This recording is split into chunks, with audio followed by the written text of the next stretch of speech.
और दूसरा यह है कि 370 की जो फाइल है, जो बंदा एक बार मार जाता है वो दोबारा जिंदा नहीं होता है। हमारे स्टेट को बहाल किया जाए, हमारे स्टेट का दर्जा दोबारा बहाल हुआ, 370 और 35 को दोबारा बहाल किया जाए, ताकि लोगों की पहचान, लोगों का फायदा, लोगों के रोजगार अच्छी तरह खुल सके। चाहते हैं हमारा स्टेट जो है तोड़ा गया है, हमारा स्टेट जो है वो रिस्टोर किया जाए।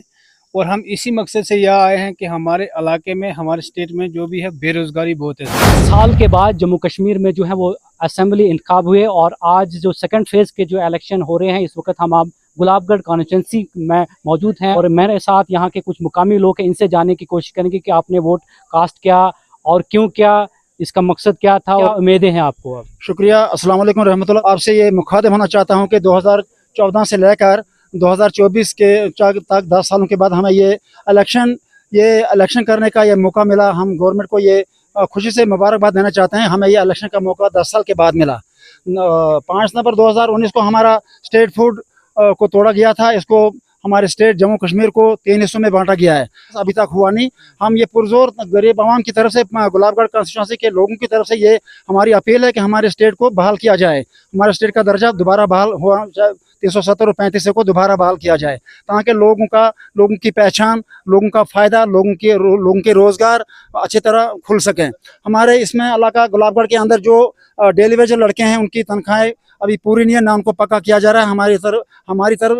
हमसे गवर्नमेंट से ये पुरजोर अपील करते हैं कि गवर्नमेंट को चाहिए कि उन डेली वेज लड़कों को पक्का किया जाए और उनकी तनख्वाह में इजाफा किया जाए। दूसरा, हमारा जो PMAY के वो 1.5 लाख रुपए के मकान दिए जाते थे, उनका भी हम ये गवर्नमेंट से अपील करते हैं कि उनका कम से कम 3 लाख रुपए तक उसका आप इसलिए देते हैं गवर्नमेंट ऑफ इंडिया को, हमें अपने कैंडिडेट को, कि हमारी तामीर और तरक्की में इजाफा किया जाए, हमारे गाँव की बहाली की जाए, लोगों के रोज़गार खुलें, स्कूल हमारा बहाल होना चाहिए, हमारा हाई स्कूल जो है उसका हायर सेकेंडरी का दर्जा दिया जाए। जो ओल्ड एज हमारे लोग माजूर लोग हैं, इसमें गांव में ब्लाइंड लोग हैं, उनको 1000 से लेकर 3000 का अमाउंट किया जाए। ये ज़रूरी बात है, क्योंकि लोग माजूर हैं, गरीब आवाम हैं, तो उनके वो पेंशन और ओल्ड एज जो इनके माजूर लोगों के हैं, जैसे हमारे ये अमीन साहब यहाँ बैठे, ये माजूर हैं, इनके 1000 रुपये से क्या बनेगा इनका। मैं चाहता हूँ कि मोदी सरकार ने ये दावा कर रही है कि हमने आर्टिकल 370 को हटाया और यहाँ पे डायरेक्ट इंडिविजुअल को, पर्सन को जो है वो फायदा मिलता है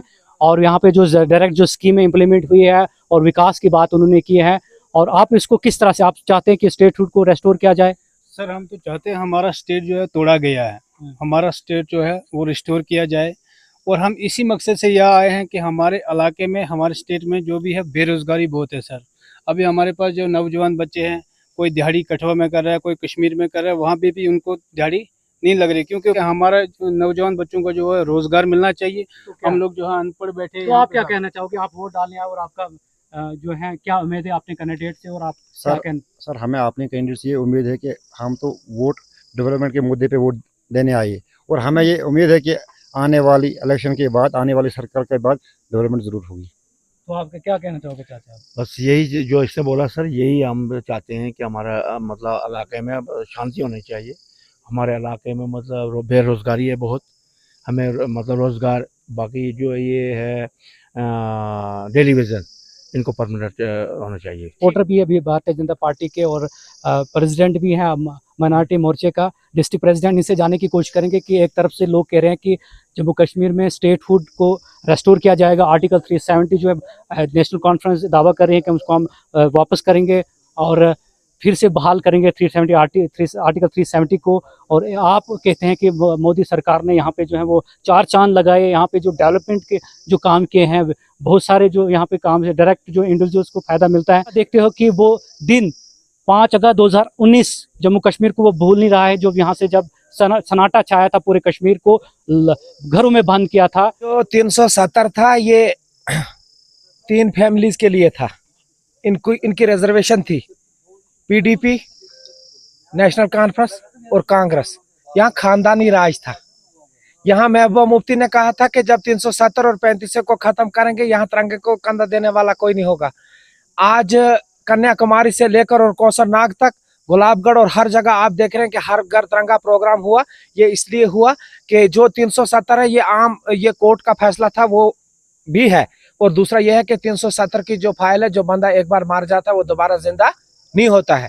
370 की आड़ में यहाँ मिलिटेंसी आई, 370 की आड़ में 1990 से लेकर 2012 तक यहाँ पर मिलिटेंसी आई और आम गरीब जो है, जो इज्जतदार इंसान थे, वो मारा गया। हमारे इलाके के भी यहाँ के हमारे एक शहीद हुए हैं, उनको मैं खराज अकीदत पेश करूंगा, जलालुद्दीन मलिक साहब।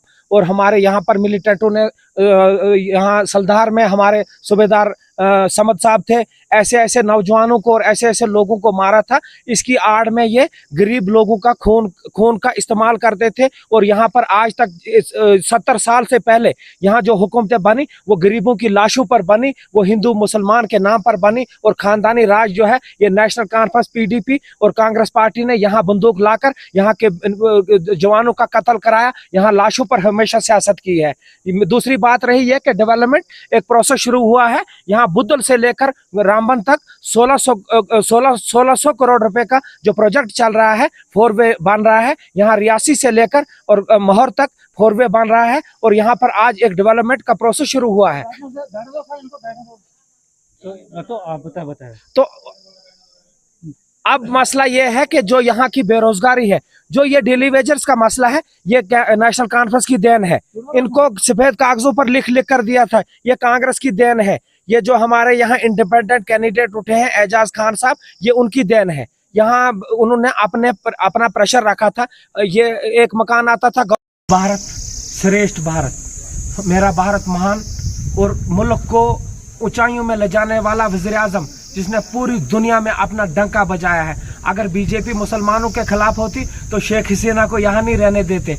58 मुल्क मुसलमान मुल्क थे, किसी ने उसको पनाह नहीं दी। जब वहां से जला वतन किया, हमारे मुल्क ने उसको इज्जत दी। नरेंद्र भाई मोदी गरीब तक पहुंचते और गरीबी से उठे हुए गरीब की मदद करते। हाँ, कहीं ना कहीं अभी अफसरशाही थी, ये खत्म होगी और हम स्टेट बहाल करेंगे और जो लोगों की डिमांड है उनके लिए हम करेंगे। पहाड़ी जिला आपकी सरकार बन सकती है? बिल्कुल। फूल आपका कश्मीर में तो कभी खिला ही नहीं 70 सालों में।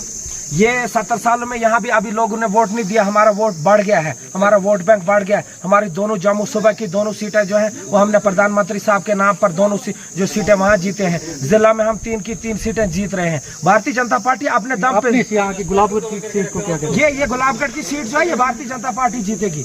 ये विकास के नाम पर और डेवलपमेंट के नाम पर भारतीय जनता पार्टी जीतेगी। ठीक है, हमारे साथ ये कुछ सपोर्टर थे नेशनल कॉन्फ्रेंस के, कुछ कांग्रेस के, कुछ PDP के, कुछ BJP के। उनका यही कहना है कि कुछ नेशनल कॉन्फ्रेंस जो रीजनल पार्टी के वर्कर्स हैं उनका मानना है कि स्टेटहुड को बहाल किया जाए, यहाँ आर्टिकल 370 को भी रेस्टोर किया जाएगा। और जब भी BJP के जो सपोर्टर था सब उनसे बात की तो कहा कि ये विकास और ये खानदानी राज जो जम्मू कश्मीर में चल रहा था, तो इन पार्टी का और PM मोदी ने भी उन पर जो है वो निशाना साधा था।